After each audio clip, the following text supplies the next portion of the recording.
Well, I graduated from the law school in Paris at the University of Paris too, and then I started writing a PhD on trusts, actually the French version of trusts and how the French system could integrate the trusts with many issues on domestic and private international law.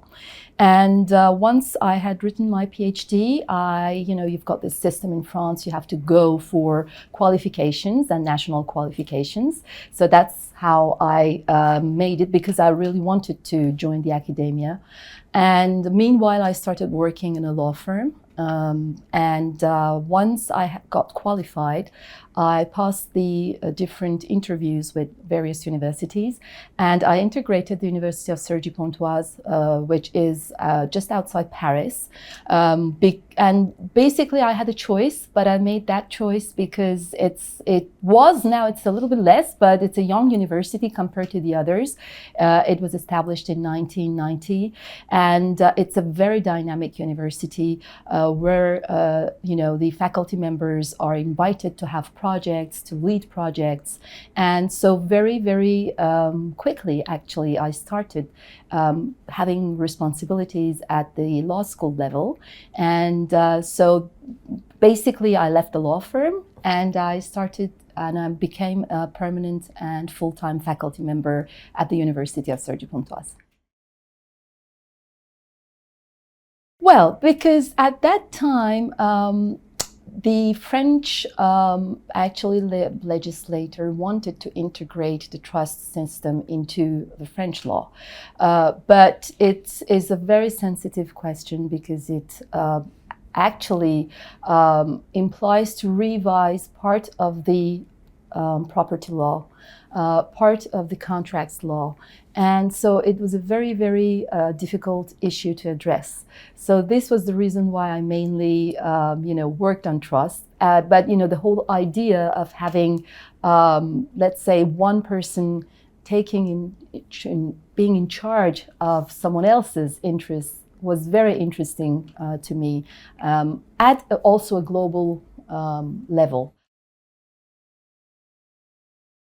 So it looked that, the whole business ethics was going somewhere new, and new ethical issues were to be integrated at a stage where the French law was very different, not necessarily receptive.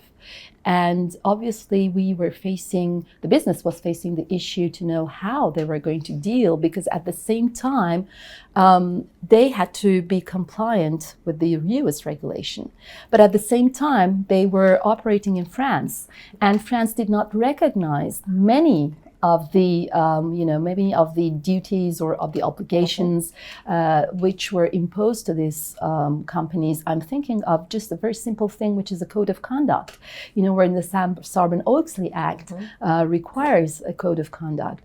The question was to know how they were going to be able to implement the code of conduct in France, when the concept was not really recognized by the hard law and so by the regulation. So that was the start of, the idea to maybe bring the legal profession to think about the legal aspects and the legal issues of all these different questions and these new matters. And I really felt that, future graduates of the law school had something to look into, and that the legal aspects were going to be more and more important in ethics and compliance.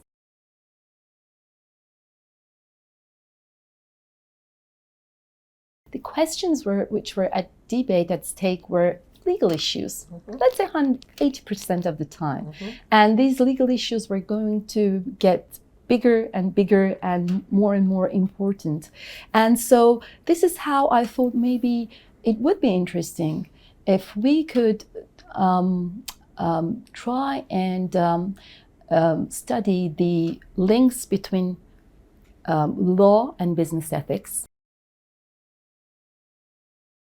Hard law is based on regulations which are imposed to individuals or to legal persons. So basically, you just have to comply with the law and regulations. Soft law is the fact that you can be in a sort of an auto-regulation position. So you can issue norms, you can issue documents to which you are going to comply. Yes. And then the question is, what is the legal value of those norms which derive from auto-regulation? And it's very interesting to see that often actually the hard law allows a certain place to the to the soft law, but because the business does not actually take that opportunity to go for an auto-regulation, then the business is facing a hard regulation.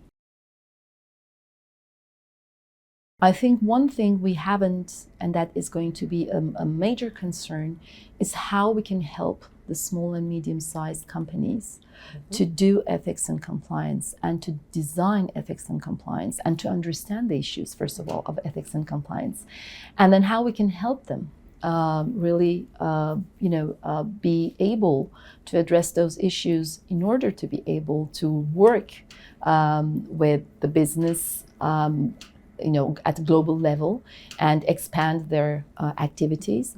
So that is, I think, a very, very huge challenge to come.